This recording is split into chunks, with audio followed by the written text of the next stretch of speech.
Let's talk. Let's finish off Group D here. And in the big match, we're going to talk Tunisia coming up against France here. The game will be played on November 30th at Education City Stadium. And France actually ruled over Tunisia between 1881 and 1956. And even though Tunisian Arabic is the main language spoken in the country, French is still widely spoken among Tunisians. So, look, in terms of the results so far in the group, Tunisia, they picked up an impressive 0-0 draw against Denmark, and we thought that we're going to see big things from Tunisia. But the Eagles of Carthage went on to lose to Australia. In my opinion, that was against all odds because they were looking like the favorites to come through from that game with 3 points. As for the French, they did have a minor setback in their game against Australia, but they bounced back with a magnificent 4-1 victory. And they did get over that Danish hurdle, something that has been very difficult for them to do in the last 3 tries, where they went on to win that game 2-1, courtesy of the brilliant Kylian Mbappe. So in terms of the Group D table, France lie on top of the table and they have already secured a place into the round of 16, but would want to solidify that top spot because Australia do have 3 points. So if France lose and Australia pick up a massive win, it's still mathematically possible for them to overtake France. So France would want to get the job done.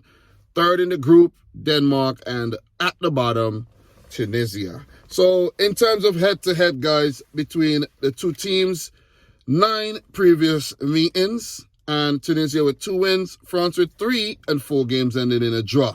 The last meeting was an international friendly back in 2010, and the game finished in a 1-1 draw. And by looking at the squad and the 11, Youssouf Msakni actually took part in that game. While for France, Hugo Lloris, Steve Mandanda, there was also a few other players involved in that team. So, you know, they would have memories of the last time France and Tunisia actually met each other. So, look, injuries and suspension. For Tunisia, none reported. Are we going to see changes from Jalel Kadri here? Yes, we will. I think Wabi Kazri should start. He have been playing his football in France for some time, and it would be very good if he plays against France at the World Cup here. And look, Jabali, gotta drop this guy. He's proven to be ineffective up top, and maybe for Yanni, Sassi has to come in. And also, Hannibal Mejbri, I think, should start this game. Because, look, it is not over for Tunisia in terms of their chances of going through. They would have to pick up a massive win against France. It's against all odds.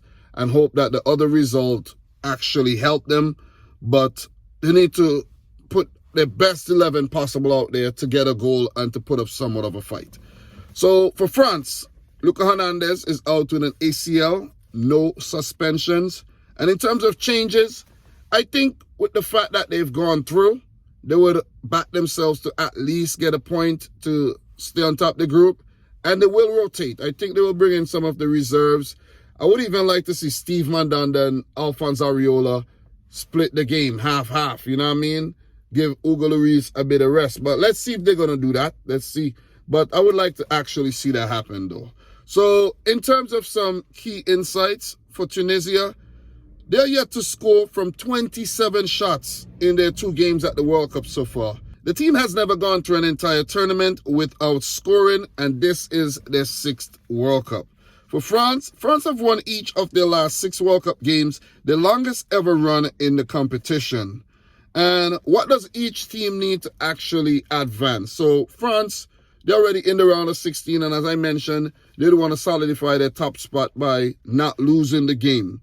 As for Tunisia, a win and a draw in the Denmark versus Australia game, a win and also a bigger margin than Denmark if Denmark goes on to win that game. So let's see, because Australia do have a very bad goal difference. So, you know, if the game Denmark-Australia ends in a draw and Tunisia win, they will go through. But they're leaving the hardest job for last. Let me put it that way.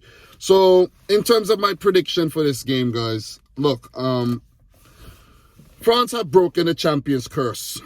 And that's a big statement. Kylian Mbappe is actually playing like he has a lot to prove. Like he wants the world to say, hey, my name is Kylian Mbappe and I'm the man in town now. I'm the new sheriff in town. Forget Messi, forget Cristiano Ronaldo or whoever. It's me. And he's looked really good. He's the player of the tournament for me right now. Kylian Mbappe, player of the tournament. And he has the most goals.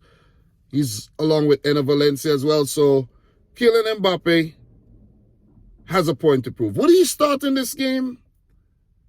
In my opinion, I don't think you risk him, but he might want to play. He's hungry. He might want to play.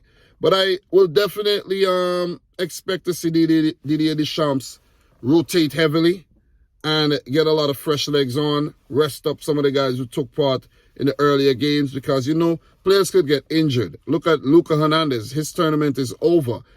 Luckily for France, his brother is probably better at left back and came in and he's been doing a great job. So, you know, the depth of the French team.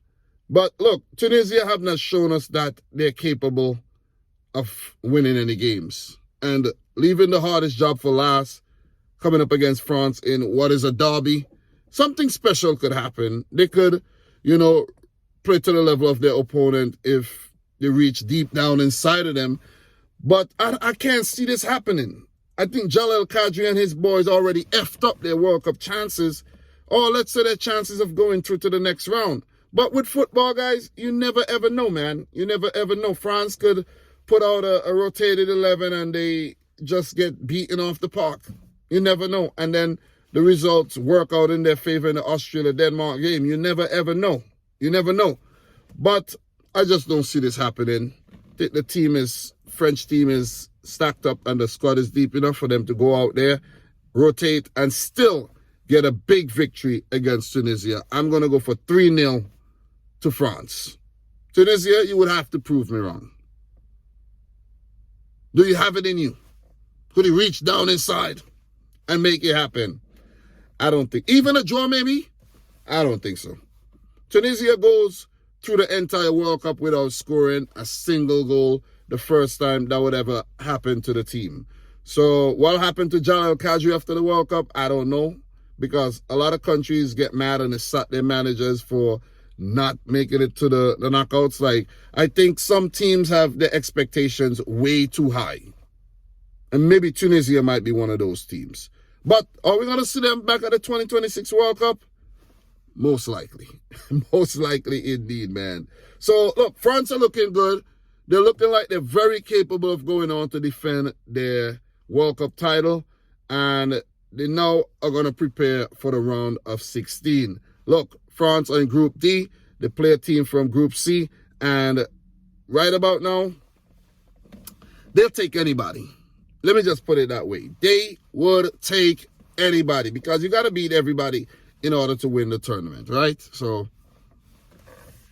that's that. Guys, so that's my prediction. Let me know yours in the chat. Subscribe to the channel if you're new. Like the video if you haven't yet done so. Thank you very much for all the continued support. These previews have not been easy to get out, but I've been getting them out. You know what I'm saying? 3 more photo games that's coming up tomorrow in Group C and D. And make sure you go check them out, guys. So from your boy Dom, thanks for watching another one. Until next time, peace out. Rich School. What?